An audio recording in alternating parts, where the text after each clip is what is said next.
Today I will be sharing about the goddess journey and how we can see our lives in the light of the sacred instead of focusing on the mundane, on limitations. Hello lovely ones, welcome to this weekly wisdom transmission.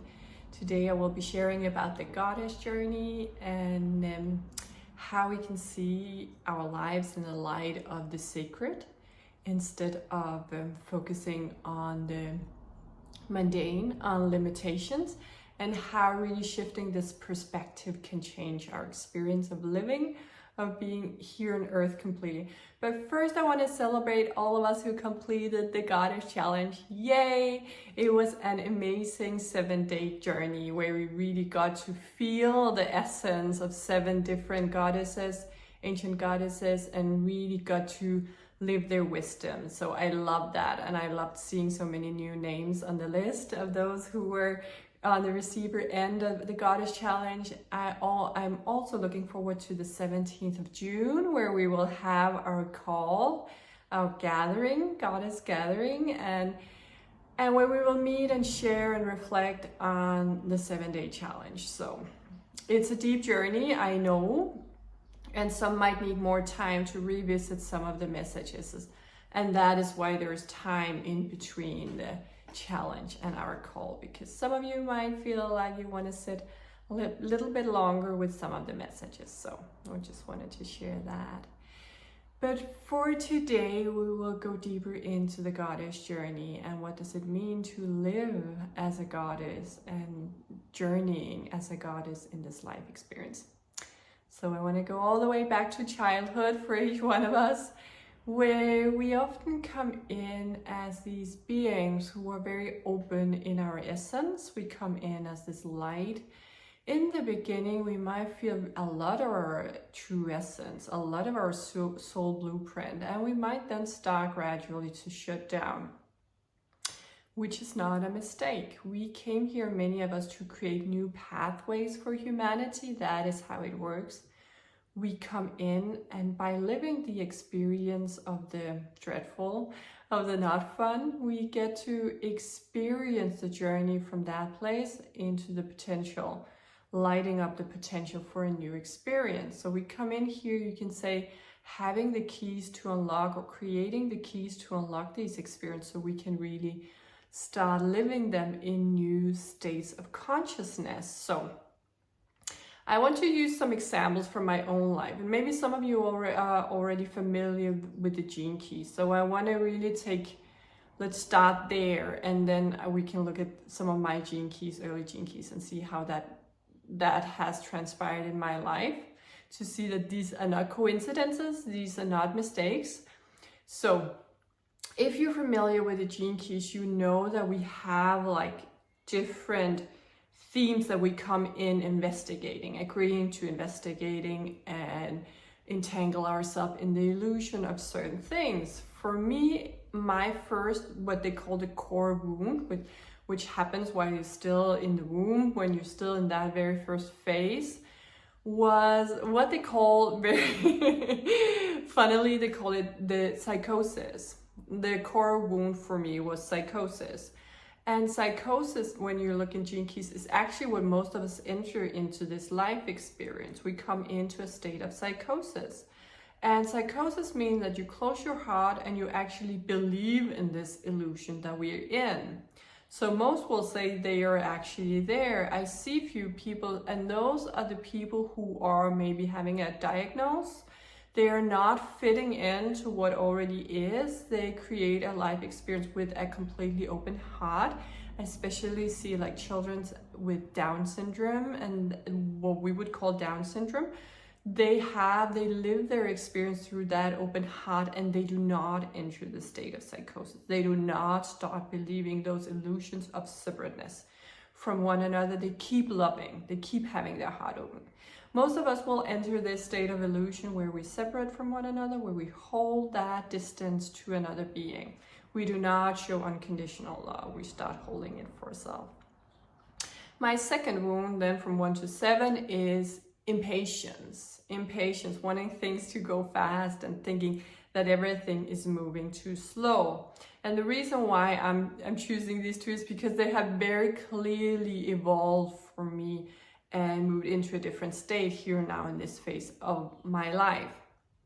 So seeing that these are actually almost like predefined experiences that we have, and you can believe it or not, and you can use this as a supportive tool, or you can also like just dig into the difficulties of it.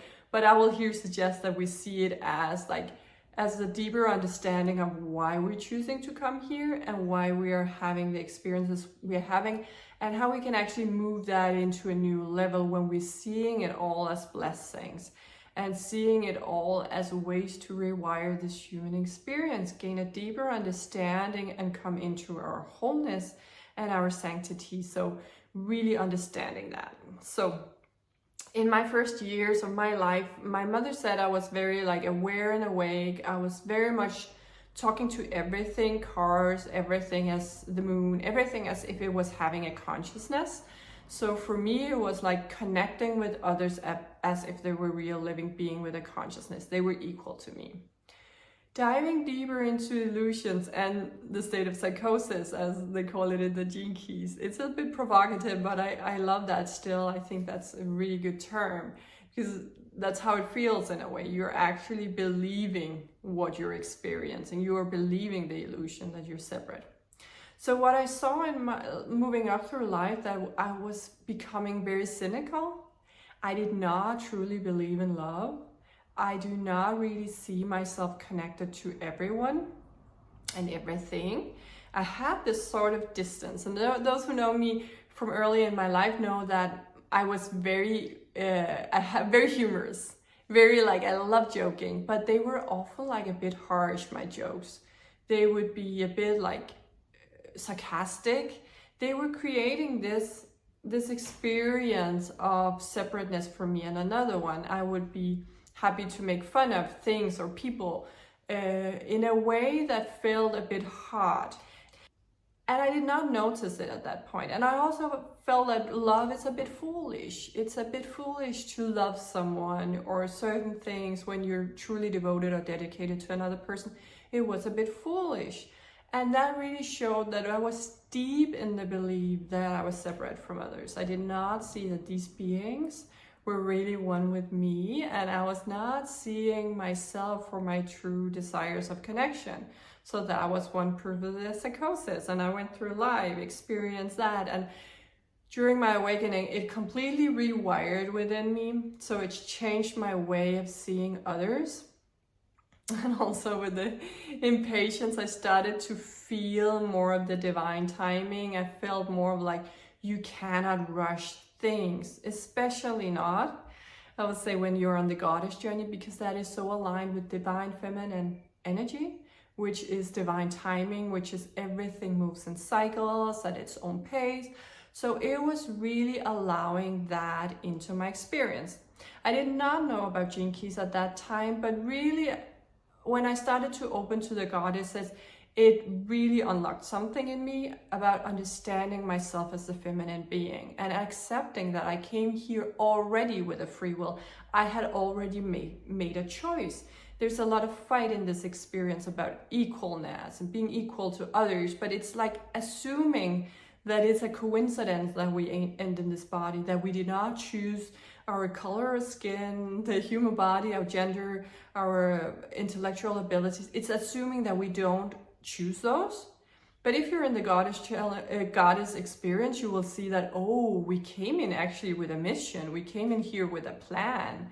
And it's not a coincidence. And we're not victims of our gender or anything, but we can choose to live it to the fullest. We can choose to fully embody that and just give it maximum energy and life juices, and that will change the experience. So instead of fighting out here to change things or make people love us or make people want us, we can want ourselves, we can love ourselves, we can choose ourselves, and we can change the experience.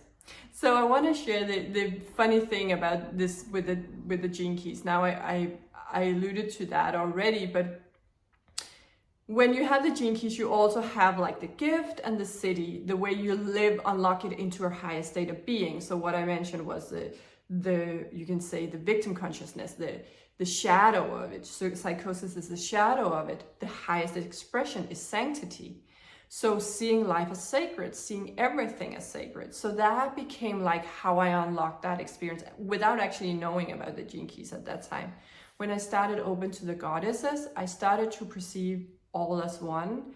I started to allow myself to really go deeper into myself, treasure every experience, treasure every connection that I have, and really have and hold that love for the experience of life itself, of earth itself, seeing everyone else as sacred too. There's no difference between me and others. We are just continuum of the same energy. So that became really powerful. And now I will say, for now, I am very aware of this. Also recently in my love relationship, it's so clear that it's only because I moved through these shadows into the city, into my wholeness. And I know other women and men are here for that.